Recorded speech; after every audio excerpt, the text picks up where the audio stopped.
Guys, আমরা Facebook থেকে একটা প্রোডাক্ট কিনছি। সো এটা ফোন ছিল, দেখা যাক এর মধ্যে আমরা কি পেয়েছি। এখানে ফর্ম খুলনা। সো যাই হোক, আনবক্সিং করি আমরা। লাইফে ফার্স্ট টাইম ফেসবুক থেকে কিছু কেনার পর আমরা আনবক্সিং করতেছি। সেই পরিমাণে একটা বক্সিং করা আছে, আমরা খুলে ফেলি। বক্সটা হয়ে যাচ্ছে ভালো, এটা পাশে সরাই রেখি অ্যান্ড দেখা যাক কি পাওয়া যায়।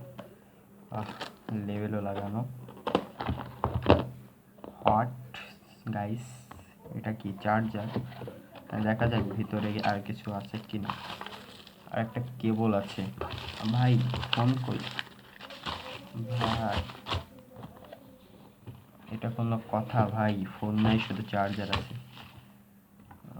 নো, যাই হোক গাইস, আপনারা কেউ ফেসবুক থেকে এরকম কোনো কিছু অর্ডার করবেন না। এটা হচ্ছে ফেসবুকের কি বলবো। যাই হোক, সবাই ভালো থাকবেন, সুস্থ থাকবেন, আল্লাহ হাফিজ। কেউ ভুলেও ফেসবুক থেকে এসব অর্ডার করবেন না। ওকে, বাই বাই, টেক কেয়ার, আল্লাহ হাফিজ।